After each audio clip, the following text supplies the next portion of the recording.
बिस्मिल्लाहिर्रहमानिर्रहीम। अस्सलाम वालेकुम नादरीन, आप यूट्यूब चैनल देख रहे हैं। मैं इमरान खान हूँ। नादरीन, खित्ते में वो सबसे बड़ी डेवलपमेंट हो गई है जिसका मैं आपको काफ़ी दिनों से बता रहा था, और अब ये बैलेंस काफ़ी बिगड़ेगा और बहुत सारी ऐसी चीज़ें होंगी इस रीजन के अंदर जिनकी हम तवक्को नहीं कर पा रहे थे या जो बड़ी हौलनाक हो सकती हैं।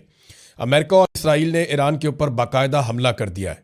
ये हमला अमेरिका और इसराइल ने किया और जिन अहदाफ को निशाना बनाया उनकी तफसीलात मेरे पास यहाँ पे मौजूद हैं। सबसे पहले जो है वो आयतुल्लाह ख़ामनई के दफ्तर को, आयतुल्लाह ख़ामनई की रिहाइशगाह को निशाना बनाया गया, मुकम्मल तौर पर उसे तबाह कर दिया गया। फिर सदारती दफ्तर को भी निशाना बनाया गया। करमानशाह में, कोम में, अस्फहान में, तबरेज़ में, करज में और जनूबी इलाके कनार्क में ईरानी बहरिया की तनसीबात समेत फ़ौजी मकामात को निशाना बनाया गया है अमरीकी अफवाज की जानिब से और इसराइली अफवाज की जानिब से। और कुर्द इलाके के एक छोटे शहर कामियारान से एक वीडियो में दिखाया गया कि एक पासदारान इनकलाब का एक अड्डा है, वो बमबारी का शिकार हुआ। वहाँ पे भी बमबारी हुई है। तेहरान का एक इलाका है, वहाँ पे बमबारी की वीडियो सामने आई अब तक, और मुख्तलिफ तेहरान के एरियाज़ के अंदर बम्बारमेंट की इतला मिल रही है, धमाकों की इतला मिल रही है। तफसीलात आहिस्ता आहिस्ता सामने आ रही हैं। और साबिक सदर महमूद अहमदी नजाद की रिहाइशगाह को भी निशाना बनाया गया और अभी तक ये पता नहीं चला कि इसमें कोई अहम आदमी ज़ख्मी हुआ या नहीं हुआ। लेकिन हरमज़गान में एक स्कूल है, तालिबात का एक स्कूल है, इसके ऊपर हमला हुआ। अब तक की इतला के मुताबिक 80 से ज़ायद वहाँ पे जानी नुकसान हो चुका है। तालिबात बहुत बड़ी तादाद में वहाँ पे शहीद हुई हैं और इसके अलावा मुख्तलिफ मकामात पे जो शहादतों की इतला आ रही है वो 100 से बढ़ गई है इब्तदाई इतलात के मुताबिक। ये बड़ा भरपूर हमला है जो अमेरिका ने और इसराइल ने किया। इसके ऊपर डोनाल्ड ट्रंप ने स्टेटमेंट जारी किया। डोनाल्ड ट्रंप ने ईरान के शहरियों के लिए कहा कि अपने घरों में रहें, बाहर निकलना ख़तरनाक है, हर तरफ बमबारी होगी, ऑपरेशन ख़त्म होने पर अपनी हुकूमत आप संभाल लें, ये अवाम को कहा। ईरानी बहरिया को मुकम्मल तौर पर ख़त्म कर देंगे, हम ईरान के मिसाइल तबाह कर देंगे और उनकी मिसाइल सनत को ज़मीन बोस कर देंगे। ऑपरेशन के दौरान कुछ अमरीकी भी हलाक या ज़ख्मी हो सकते हैं, लेकिन जंगों में ऐसा होता है। ये जनाब अमेरिका के सदर डोनाल्ड ट्रंप ने कहा। हथियार डाल दो या मरने के लिए तैयार रहो। हथियार डालने वाले ईरानी एहलकारों को मुकम्मल तहफ़्फ़ुज़ दिया जाएगा। ईरान पर हमले के बाद अमरीकी सदर डोनाल्ड ट्रंप की ईरानी पासदारान इनकलाब को वार्निंग। अच्छा जी, इसके बाद डोनाल्ड ट्रंप ने एक और स्टेटमेंट दिया कि ईरान में बड़ी जंगी कार्रवाइयाँ हमने शुरू कर दी हैं। ईरानी हुकूमत की जानिब से लाक फौरी ख़तरात को जड़ से ख़त्म कर देंगे। इसको प्रीएम्प्टिव स्ट्राइक कहते हैं। ये बहुत सारे लोग इस इस्तिलाह को इस्तेमाल कर रहे हैं, इसराइल और अमेरिका के हमायती। वो ये कह रहे हैं कि ये प्रीएम्प्टिव स्ट्राइक है, यानी वक़्त से पहले ही आप एहतियातन एक हमला कर देते हैं कि इस बात का ख़दशा था कि दूसरा हमला करे, इससे पहले हमने प्रीएम्प्टिव स्ट्राइक कर ली है, पहले से हिकमत अमली अपनी अपना ली है। तो वो कह रहे हैं जी तमाम ख़तरात को जड़ से ख़त्म करेंगे, ईरान को कभी एटमी हथियार बनाने की इजाज़त नहीं देंगे, अमरीकी अवाम का दिफा हमारा अव्वलीन तरजीह है। लेकिन गुज़िश्ता चंद दिनों से अमेरिका के सदर और नायब सदर वो ये बातें कर रहे थे कि ईरान ऐसे हथियार बना रहा है जो अमेरिका तक आ सकते हैं। हालांकि जो टेक्निकल रिपोर्ट्स हैं वो ये कहती हैं कि ऐसा तो 2035 तक भी मुमकिन नहीं है और ईरान इस किस्म के हथियार नहीं बना रहा। ख़तरा सिर्फ इसराइल के हवाले से है। इसराइली वज़ीर दिफा ने कहा कि इसराइल और अमेरिका का ईरान पर मुश्तरका हमला शुरू हो गया है। तेहरान में कई मिसाइल जो है वो गिराए गए हैं और साथ उन्होंने ये भी कहा कि हमने निशाना बनाया है ईरान को। तो अब ये ईरान के अंदर एक रजीम तब्दील करना चाहते हैं, इसी तरह जैसे पाकिस्तान ये कह रहा है अमेरिका के साथ मिलकर कि अफगानिस्तान के अंदर भी एक रजीम तब्दील करना है। ईरान ने जो जवाबी कार्रवाई की, अब ज़रा उसकी तरफ आ जाएं, क्योंकि ये तो मैंने आपको बताया कि अमेरिका ने क्या किया। ईरान ने जवाबी हमला किया है अमरीकी अड्डों के ऊपर और इसराइल के ऊपर। जिन जगहों पे ईरान ने हमला किया वो मैं आपको बता देता हूँ, बहरीन में, कतर में, यूएई में, कुवैत में और सऊदी अरेबिया में, और इसके अलावा उर्दन में।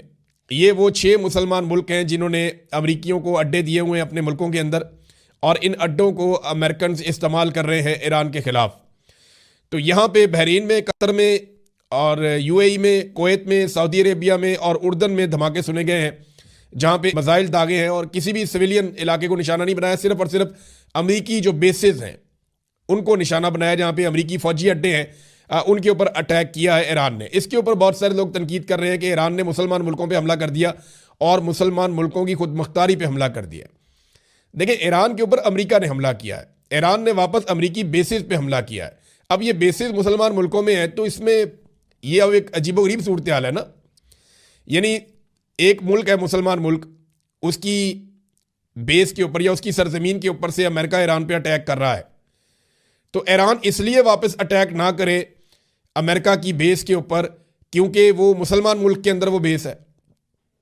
ये जरा थोड़ी समझने वाली बात है, इसको कॉमन सेंस की नज़र से आप देखें कि एक मुसलमान मुल्क है, उसके अंदर अमेरिका ने अपना अड्डा बनाया हुआ है, वहां से वो ईरान के ऊपर कोई हमला करता है।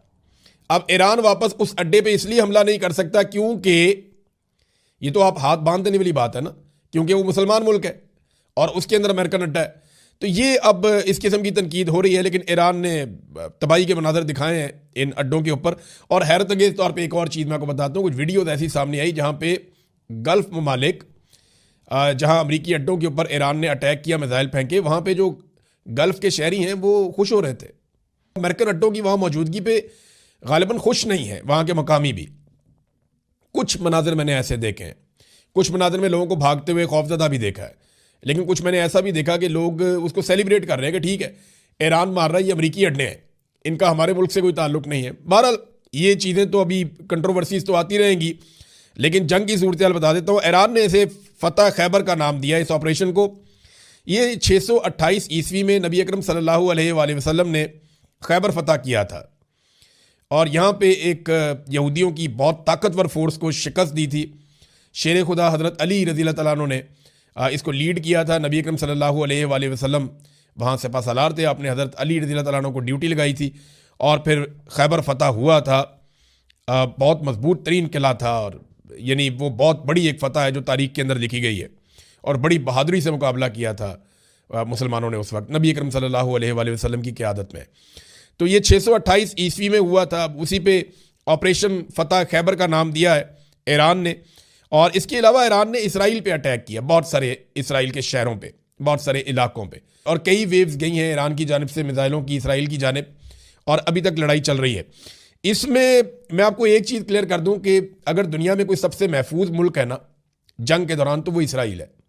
किसी भी मुल्क में आप जंग करेंगे तो लोग ज़्यादा मारे जाएंगे, इसराइल पे आप जंग करेंगे तो लोग कम मारे जाएंगे। उसकी वजह यह है कि इसराइल ने पिछली कई दहाइयों तक जंग की तैयारियां की हैं। उन्होंने अपने तमाम शहरियों को जंग की तरबियत दी है, जंग के दौरान जान कैसे बचानी है इसकी तरबियत दी है। उन्होंने एक दिफाई निज़ाम बनाया है, ज़ेर ज़मीन उन्होंने बंकर्स और महफूज पनाहगाहें बनाई हैं ताकि किसी भी हमले की सूरत में बड़े बड़े मिसाइल भी मारे जाएँ तो उनके शहरी महफूज रहें। तो लेकिन उसके मुकाबले में जो खित्ते में दूसरे मुसलमान ममालिक हैं, उन्होंने ऐसा कुछ नहीं किया। उन्होंने जंग की तैयारी नहीं की, बल्कि वो अपनी सिक्योरिटी के लिए भी दूसरे ममालिक के ऊपर भरोसा करते रहे हैं। बहरहाल ईरान जवाबी कार्रवाई कर रहा है। ईरानी सरकारी ज़राए के बकौल अभी तक अमेरिका या इसराइल कोई बड़ा टारगेट अचीव नहीं कर सके। मिसाल के तौर पे कोई उनका सियासी रहनुमा, मजहबी रहनुमा या कोई फौजी की आदत, उनके बारे में वो कहते हैं जी वो महफूज हैं और उनके ऊपर अभी तक किसी किस्म का कोई ऐसा हमला नहीं हुआ जिसका कोई बड़ा नुकसान हुआ हो। तो ये है नादरीन ईरान, इसराइल और अमेरिका की सूरत हाल। इसमें पाकिस्तान कहाँ खड़ा है, ये है जनाब एक बड़ा सवाल। पाकिस्तान के अंदर जो दानिश्वर हैं, वो लोग जो जानते हैं खारजा पॉलिसी को, वो लोग जो जानते हैं दिफाई मामलात को, इनमें ख़ास तौर पे मलिहा लोधी साहबा हैं, इन जैसे और बहुत सारे लोग हैं, मुशाहिद हुसैन सैयद हैं, नजम सेठी वगैरह हैं और दीगर लोग भी हैं। उन सब की ये राय है कि पाकिस्तान को हर हाल में ईरान के साथ खड़े होना पड़ेगा। बहुत सारे और लोग भी कह रहे हैं, और इस जंग को रुकवाना पड़ेगा, क्योंकि ईरान वो आखिरी दीवार है, अगर वो गिर गई तो फिर पाकिस्तान की बारी है। और ये बात मैं अब नहीं कर रहा, ये बात कई दहाइयों से हम सुनते चले आ रहे हैं। जितने भी दिफाई तज्जियाकार हैं, आलमी सतह पे ये बात होती है कि जब भी कभी ये जो बारी है ना, ये इसी तरह चलनी है। सबसे पहले बताया गया था फलां मुल्क, फिर फलां मुल्क, फिर फलां मुल्क, फिर ईरान आएगा और ईरान के बाद पाकिस्तान आएगा, क्योंकि पाकिस्तान एक एटमी कुव्वत है, वाहिद इस्लामी मुल्क है जिसके पास एटम बम है। तो एंड में पाकिस्तान को डील किया जाएगा। अब इस वक्त जो है वो ईरान के साथ तो पाकिस्तान उस तरह खड़ा हुआ दिखाई नहीं दे रहा। वजह यह है कि पाकिस्तान तो अमेरिका के साथ खड़ा है। देखें ना, बोर्ड ऑफ पीस बना और बोर्ड ऑफ पीस बनने के बाद 2 जंगें शुरू हो गई हैं। बोर्ड ऑफ पीस का एक मेंबर पाकिस्तान है, वो अफगानिस्तान के साथ लड़ रहा है। बोर्ड ऑफ पीस के दूसरे 2 मेंबर जो है वो अमेरिका और इसराइल हैं, वो ईरान के साथ लड़ रहे हैं। और बोर्ड ऑफ पीस बनने के बाद पहली बाकायदा बड़ी जंग अब शुरू हो चुकी है, और ये चंद महीनों के अंदर ही शुरू हो गई है ईरान के खिलाफ। यानी शहबाज शरीफ साहब कहते हैं डोनाल्ड ट्रंप को कि ये सेवियर ऑफ साउथ एशिया है, यानी जनूबी एशिया के सेवियर हैं डोनाल्ड ट्रंप। अब डोनाल्ड ट्रंप जिनको जनूबी एशिया का सेवियर कहा शहबाज शरीफ ने, ये ईरान तो जनूबी एशिया के अंदर आता है।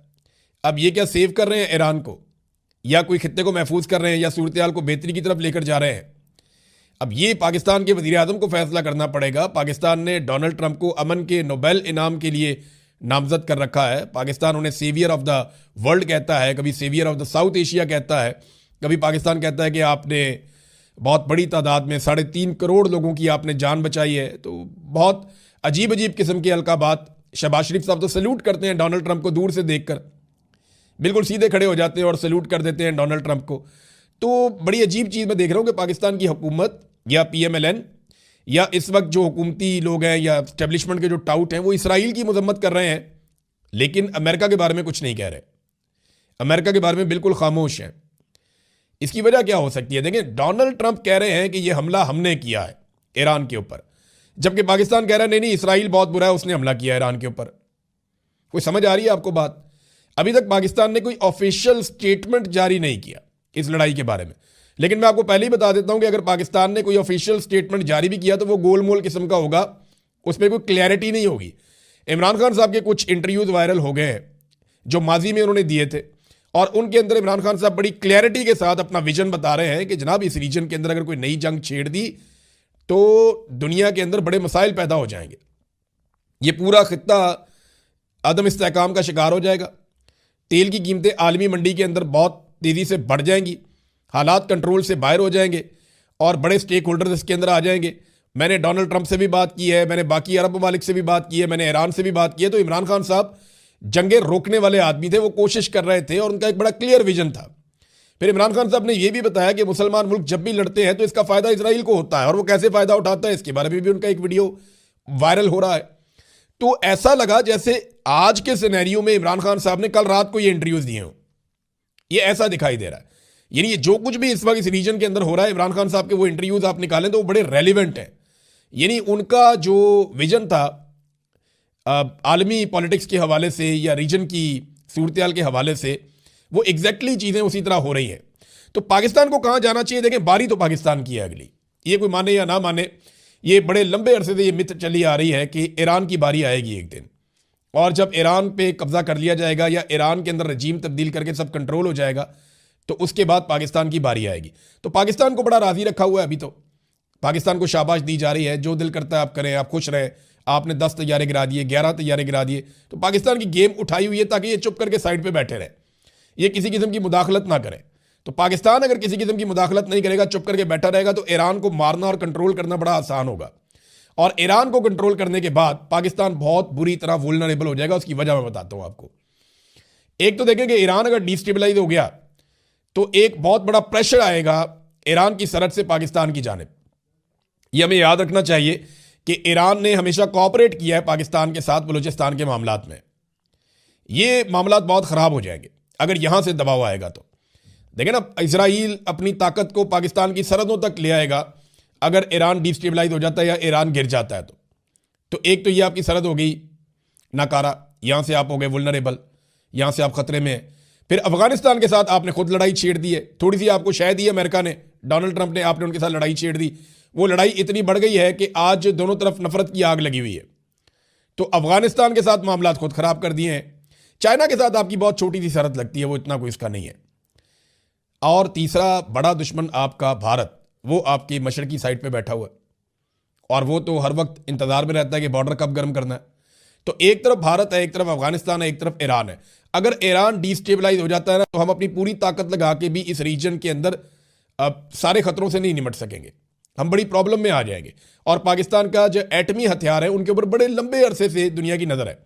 यानी दुनिया के बहुत सारे ममालिक ये समझते हैं, इसराइल समेत, कि पाकिस्तान के एटमी हथियार दुनिया के अमन के लिए खतरा है। ये बहुत सारे ममालिक इस तरह की बातें भी करते हैं। हालांकि पाकिस्तान एक बड़ा पुरअमन मुल्क है। पाकिस्तान ने हमेशा ये साबित किया है, और ये भी साबित किया है कि पाकिस्तानी एटमी हथियार बड़े महफूज हैं।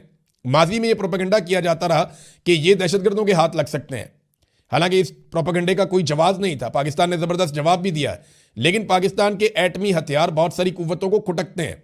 तो ईरान के बाद पाकिस्तान की बारी आएगी। पाकिस्तान को ये बात समझनी पड़ेगी, हमारे आसपास खतरा बढ़ता चला जा रहा है।